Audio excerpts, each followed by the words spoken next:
Como eu residi na Geórgia com meus pais durante toda a minha vida, numa sexta-feira à noite, enquanto estávamos jantando, meu pai compartilhou uma notícia bastante significativa. Ele mencionou que minha empresa me propôs uma oportunidade de trabalho excelente. Eles desejam que eu lidere o trabalho deles na Flórida, em um local chamado Tampa. Se eu aceitar, nossa família se mudará para lá. A empresa arcará com as despesas da mudança e também nos auxiliará na aquisição de uma nova casa, caso desejemos.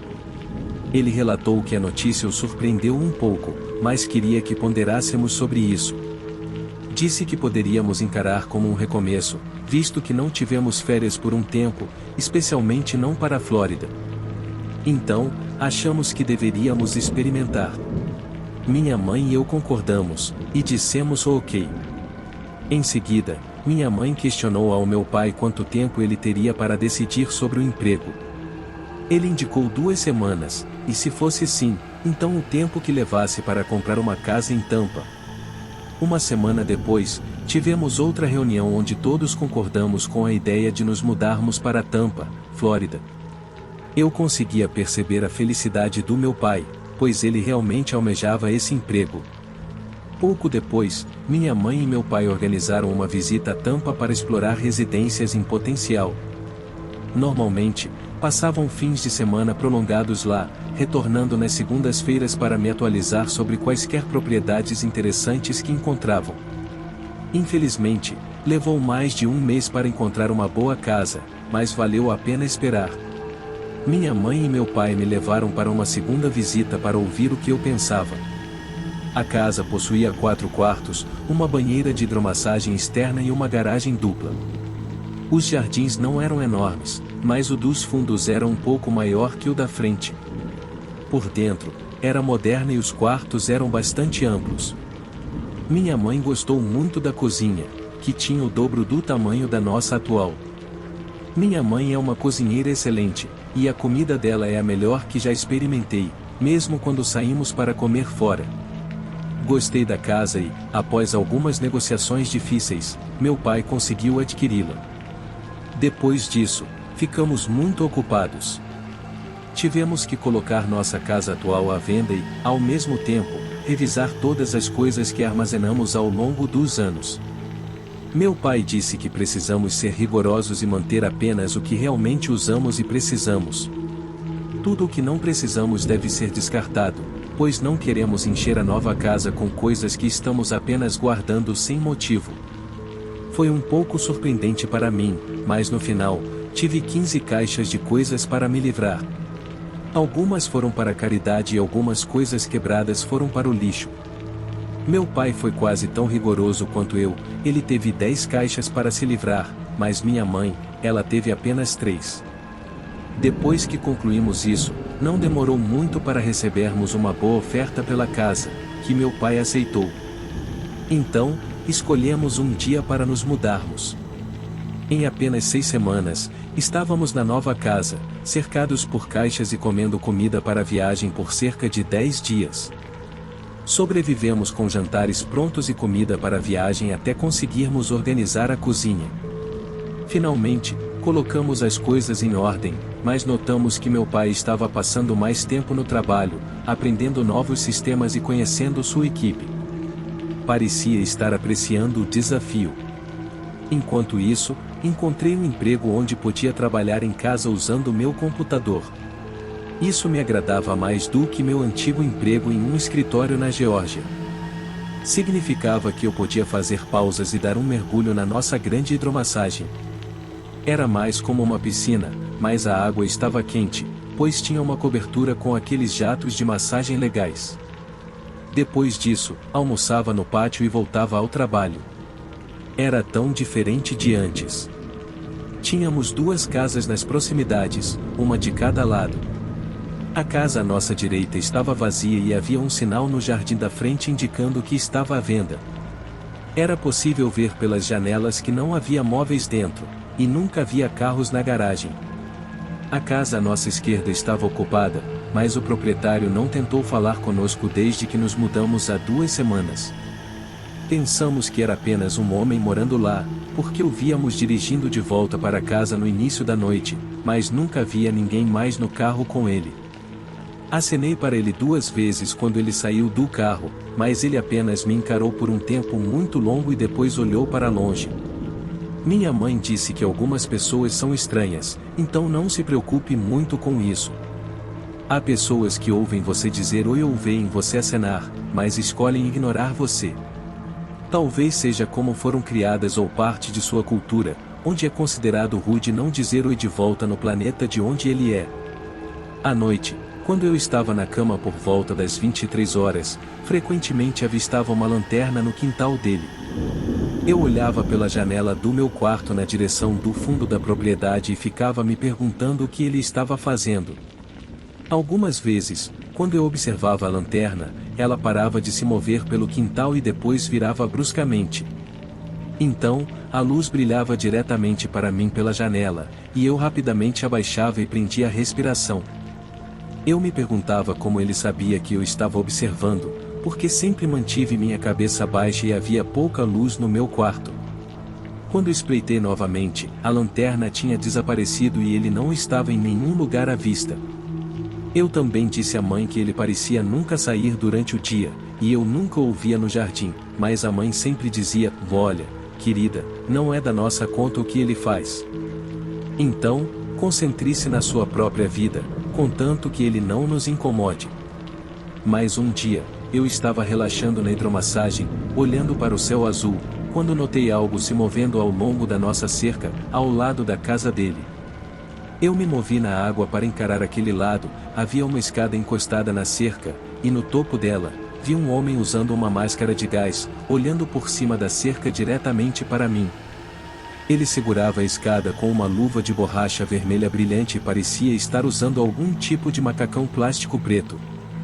Parei de flutuar, levantei-me e olhei de volta para ele para mostrar que o vi. Então, chamei, posso ajudar você?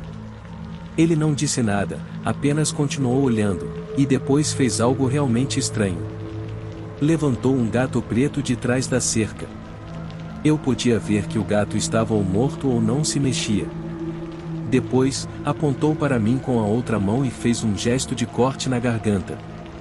Depois disso, desceu rapidamente e desapareceu, levando a escada sob a cerca. Quem faz algo assim? Eu fui para meu quarto para ter uma visão melhor do quintal dele e descobrir o que ele estava fazendo, mas quando olhei, o quintal estava vazio. Eu teria contado à mãe, mas ela e papai estavam fora no final de semana, então eu era a única em casa naquela noite. Decidi fazer um pouco de trabalho de detetive. Fui furtivamente até o final do nosso quintal, onde sabia que um dos painéis da cerca era mantido por apenas um poste, já que o outro havia sido quebrado. Papai realmente mencionou isso e disse que estava na lista de coisas a fazer dele para consertar. Eu levei comigo uma lanterna pequena e fraca que encontrei na caixa de ferramentas do papai na garagem. Gentilmente, empurrei o painel da cerca para criar uma abertura grande o suficiente para eu passar. Então, agachei-me no quintal e olhei ao redor. Agora, podia ver todo o quintal dele muito melhor. Havia um galpão grande que eu tinha notado da janela do meu quarto. Eu me movi em direção a ele, mantendo minha cabeça baixa. À medida que me aproximava, o solo sob mim começou a afundar, e vi muitos montes frescos espalhados ao redor. Andei cuidadosamente por entre eles até chegar à porta do galpão. Não tinha fechadura, então eu girei a maçaneta e ela abriu facilmente. Entrei, e a primeira coisa que notei foi o cheiro. Usei minha lanterna para olhar ao redor.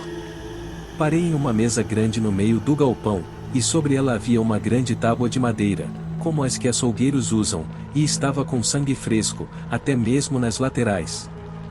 Quando afastei a luz, pude ver grandes manchas vermelhas no chão ao redor da mesa e embaixo dela na parede de trás, havia uma fileira inteira de facas e machados de açougueiro, e ao movimentar a luz, ela parou em uma linha inteira de ganchos de carne. Havia gatos e cachorros pequenos mortos pendurados. Esse cara é realmente perturbado. Em seguida, vi alguns sinais de pentagrama pintados na parede de trás. A princípio, Pensei que fosse tinta vermelha, mas, ao olhar de perto, era realmente sangue.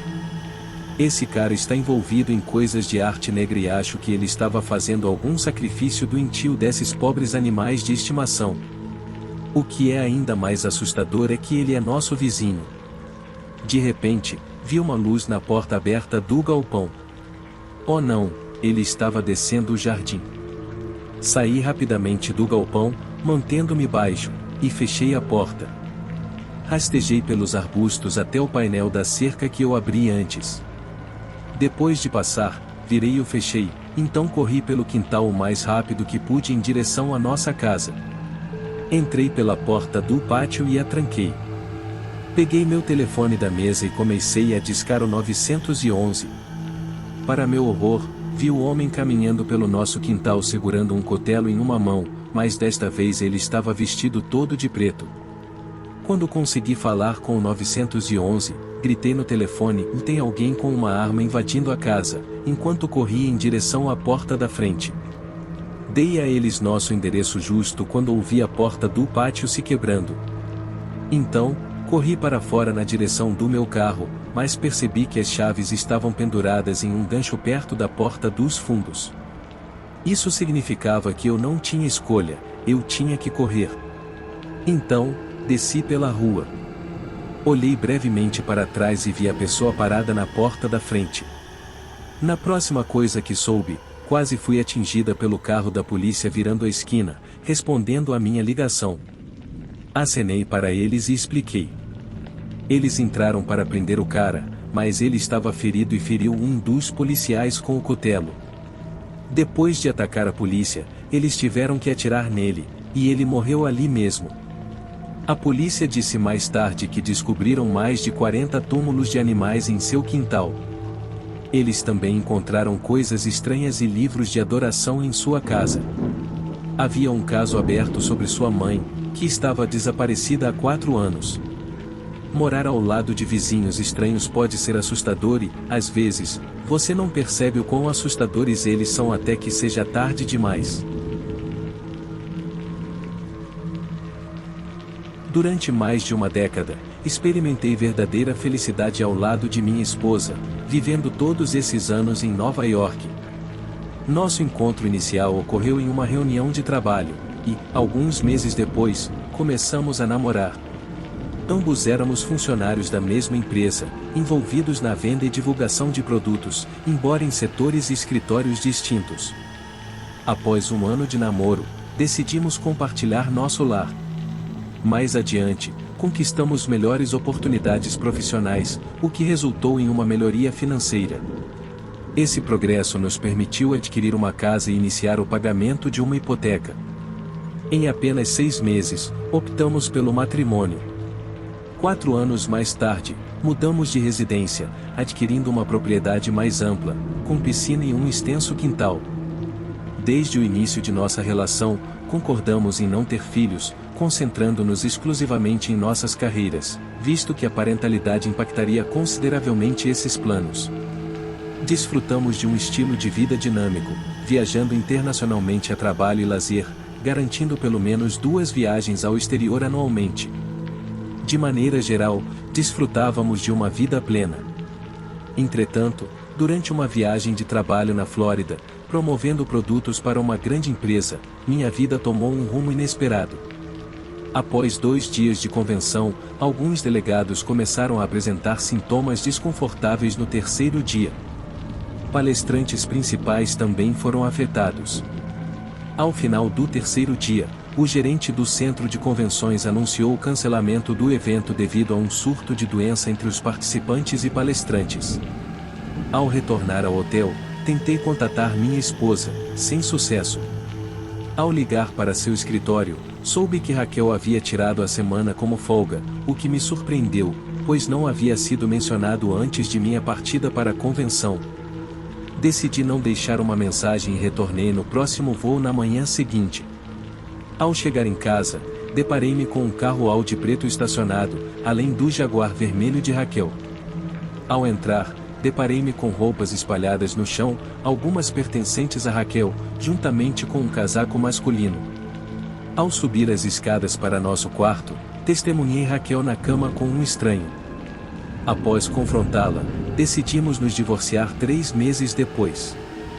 Vendemos a casa, dividimos os recursos financeiros e me desliguei do antigo emprego, mudando-me para Virgínia em busca de um novo começo.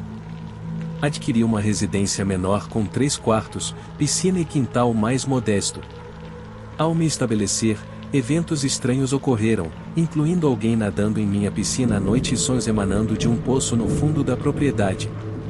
Toda essa experiência alterou drasticamente minha vida, e a busca por respostas continuou quando ouvi um sussurro vindo do poço ao final do relato. Tentei movê-lo, mas ele estava imóvel. Rapidamente, dirigi-me à garagem, agarrei uma alavanca e uma lanterna, e retornei. O som de arranhões tornava-se mais intenso. Posicionei a alavanca de um lado, apliquei pressão e a madeira se partiu, voando em 2 partes. Subitamente, um odor desagradável me atingiu quando a tampa se desprendeu. Desviei o olhar por um instante e, ao olhar novamente, deparei-me com a parte inferior da tampa do poço marcada por centenas de arranhões profundos. Um arrepio percorreu meu corpo. O que teria ocorrido aqui? Quem ou o que teria descido ou ficado preso? Voltei-me para o poço e iluminei com a lanterna. A profundidade era notável, mas minha luz revelou o que parecia ser um antigo urso de pelúcia. Vislumbrei algumas peças de roupa e algo de cor branca na água abaixo. Enquanto permanecia ali, de repente, senti algo ao meu lado direito. Uma mão pequena segurou minha mão esquerda, mas desapareceu em um segundo antes que eu pudesse reagir. Varri a lanterna por todo lado, mas nada vi. Retornei à casa, confuso, e contatei a polícia, indicando que suspeitava da presença de um corpo no poço. Uma equipe foi enviada, e até às 10 horas da manhã seguinte, confirmaram que se tratavam dos restos de uma criança. Supunham ser o corpo de uma garota, talvez com cerca de 11 anos. A polícia concluiu as investigações, e poucos dias depois, informaram-me que os antigos proprietários da casa eram pais adotivos que cuidaram de uma menina por 2 anos, mas ela desapareceu uma noite. Conforme relatado pelo pai adotivo, suspeitava-se que ela poderia ter sido levada, mas a polícia não conseguiu localizá-la. Os pais adotivos foram interrogados várias vezes, mas nenhuma evidência foi encontrada, resultando no caso permanecendo não resolvido. Entretanto, 4 meses após o desaparecimento da garota, ambos os pais foram encontrados mortos por overdose em seu quarto. A única evidência localizada foi o crânio da menina, apresentando uma fissura no lado esquerdo. Os policiais acreditavam que algo ruim havia ocorrido com ela e que o corpo da garota foi colocado no poço. Lamentavelmente, durante seu desaparecimento, o registro indicava que o poço estava selado, e, portanto, não foi verificado. O policial indagou por que decidi ir ao poço no meio da noite.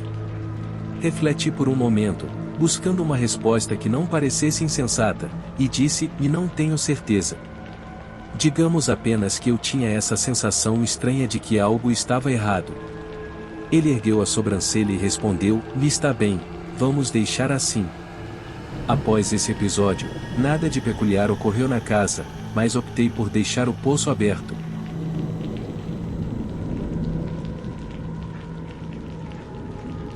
Quando era muito jovem, vivenciei um evento verdadeiramente assustador.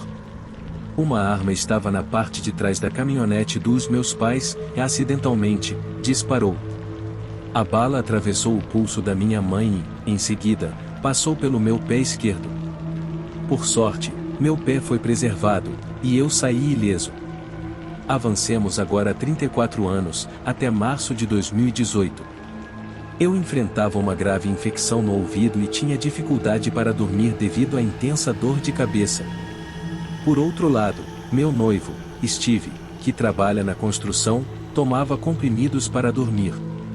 Em uma noite de quinta-feira, fomos para a cama, pois Steve precisava acordar cedo na sexta-feira para o trabalho. Eu estava finalmente me recuperando da infecção no ouvido, então dormi profundamente naquela noite, algo raro nos últimos dias. No entanto, fui despertado por um barulho. Inicialmente, pensei que Steve estava se levantando para ir ao banheiro ou algo do tipo, então voltei a dormir. Mas, em seguida, ouvi gritos. Ainda meio adormecida e sem compreender completamente, alguns minutos depois, mais gritos ecoaram. Saltei da cama e fiquei de pé no escuro. Foi então que percebi que Steve estava gritando. Confusa, pensei que talvez a polícia estivesse em nossa casa ou algo do tipo. Contudo, as primeiras palavras que realmente se registraram em meu cérebro foram: "O dê-me o dinheiro." Pensei: espera, a polícia não grita isso. O que está acontecendo? Steve, totalmente nu, corria em direção aos agressores e depois batia a porta do nosso quarto na tentativa de impedi-los de chegar até mim. Esses sujeitos tentavam forçar a porta, e Steve continuava fechando-a com firmeza. Subitamente, comecei a ouvir barulhos altos. Esses indivíduos estavam realmente atirando em nossa direção. Vi Steve se movimentando pelo quarto como Homem-Aranha, tentando evitar ser atingido por uma bala, mas ao mesmo tempo mantendo nossa porta fechada para que não pudessem me alcançar. Ouvi Steve gritando: "Oh, pega a arma", e me perguntei como eu poderia enfrentar esses invasores e pegar a arma deles. Como mencionei, estava dormindo profundamente e meu cérebro não estava funcionando corretamente. Finalmente, percebi que Steve estava falando sobre pegar nossa arma. Sim, eu não sou muito esperta. Então, acendi a luz, peguei nossa arma e a entreguei a Steve. No entanto, os intrusos, que eram realmente pessoas terríveis, já haviam fugido pela mesma porta pela qual entraram, pois nosso colega de quarto, não tão esperto, não trancou a porta dos fundos. Estou tremendo e quase histérica agora, mas Steve teve a incrível sorte de escapar ileso dos 6 tiros que foram disparados contra nós. Passei um mês inteiro cuidando de seus ferimentos e ajudando-o a se recuperar. Também adotamos um cachorro e instalamos um sistema de segurança doméstica. Às vezes, ainda coloco uma cadeira sob a maçaneta da porta à noite, e não tenho uma boa noite de sono há cerca de 2 anos. Na maioria das noites, Steve teria dormido através de qualquer coisa por causa de seus medicamentos, e eu teria acordado para o perigo. Por algum milagre, ele ouviu primeiro. Ele me protegeu a si mesmo como um verdadeiro herói. Ele deveria estar na Flórida até a semana seguinte, mas voltou para casa mais cedo. Tremo ao pensar no que esses 2 assaltantes armados poderiam ter feito a uma mulher completamente sozinha, dormindo profundamente sem saber que eles estavam lá até ser tarde demais. Às vezes, sinto como se estivesse amaldiçoada, ou que as pessoas que mais me amam sempre acabam levando um tiro por minha causa. Minha mãe passou por isso, e agora meu noivo passou por isso 2 vezes. Realmente me assusta pensar que qualquer pessoa próxima a mim passa por essas situações de tiroteio só por estar perto de mim. Aos terríveis intrusos que invadiram minha casa e tiraram minha sensação de segurança, realmente espero que o karma alcance vocês.